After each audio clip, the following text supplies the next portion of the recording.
أعوذ بالله من الشيطان الرجيم بسم الله الرحمن الرحيم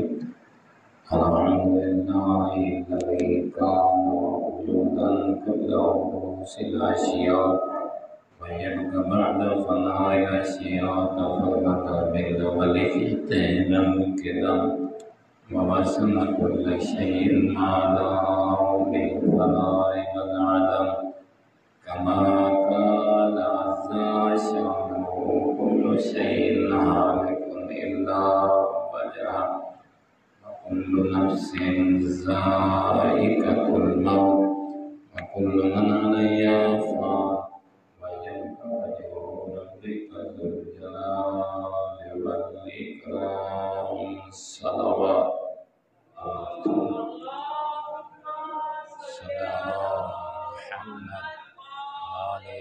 محمد۔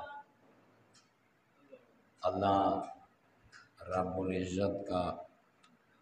کرم ہے اور لطف ہے، اس کریم نے زندگی میں ایک اور جمعہ نصیب فرمایا، تو میں بندہ حقیر طالب علم ہونے کے ناطے آپ سب کو تقوی الہی کی نصیحت کرتا ہوں، اور ہم سب کے لیے زندگی کا ہر سانس، ہر لمحہ، ہر دن، بالاخص آج کا دن اخروی زندگی کی سعادت کے لیے کافی ہے۔ ہم اپنے گناہوں پہ توبہ کریں، نادم ہوں، اللہ کی بارگاہ میں اپنے ائمہ ہدیٰ علیہ السلام کی ولایت کو، امامت کو، وصایت کو، مولائیت کو، رابریت کو وسیلہ بنائیں،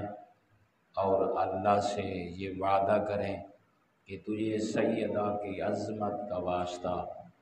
آج میں تیری بارگاہ میں رسول کی بیٹی کو گواہ بناتا ہوں، جو میرے پچھلے گناہ ہیں ان کو معاف تو فرما، آئندہ اس بیوی کے صدقے میں گناہوں کے قریب میں نہیں جاؤں گا۔ تو وہ کریم ہر وقت اپنے بندے کے لیے رحمت کے دروازے ملائکہ کے ذریعے کھول کے رکھتا ہے کہ میرا بندہ آئے، نادم ہو اور صحیح مانے، میں اللہ اس کے گناہوں کو معاف فرما کر اسے مومن بنا دوں۔ آپ دیکھیں کہ پورا ملک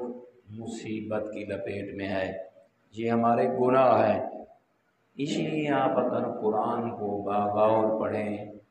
تو اللہ رب العزت نے حضرت انسان کے اوپر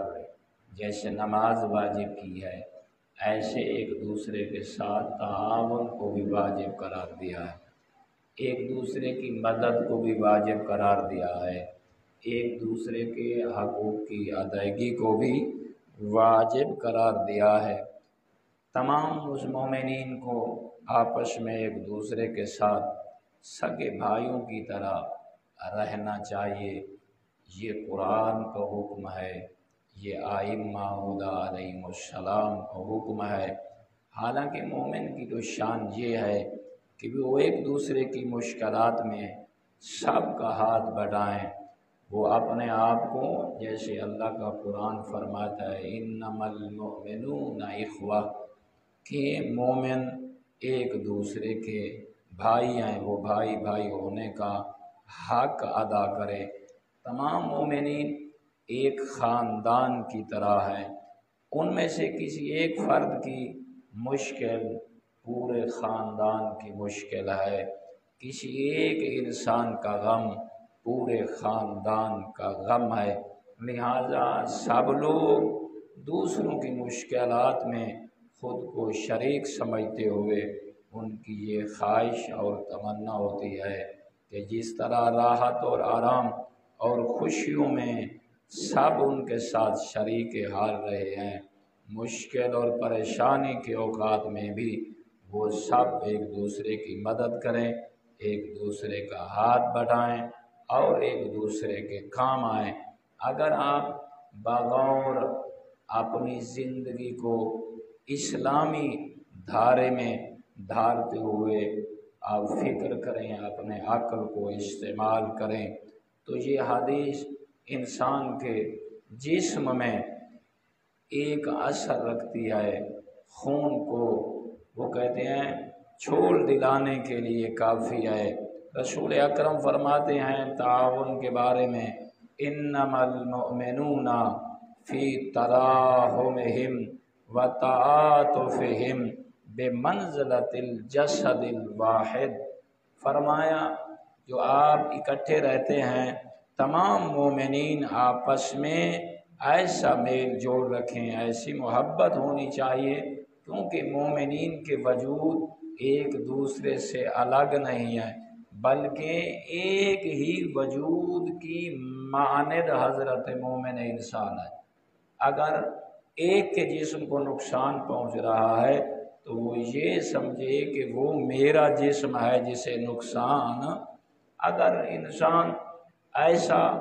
یعنی کہ اپنے اندر مادہ پیدا کرے گا، سوچ انسان کی ہوگی، تو پھر ائمہ ہدی علیہ السلام کی بارگاہ میں کامیاب ہوگا۔ اس لیے قرآن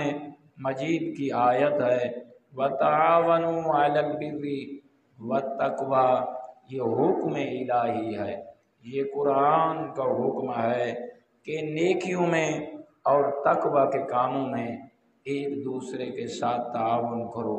ایک دوسرے کے ساتھ مدد کرو۔ تو میں یہی کہنا چاہوں گا، آئیے دیکھیں کہ سیلاب ایک بہت بڑی مصیبت ہے، ایک بہت بڑی پریشانی ہے، جس نے تمام غرباء کو، مساکین کو، حتیٰ کہ عمراء کو اپنی لپیٹ میں لیا ہوا ہے۔ آپ نہیں سوچ سکتے کہ ان لوگوں کی کیا حالت ہوگی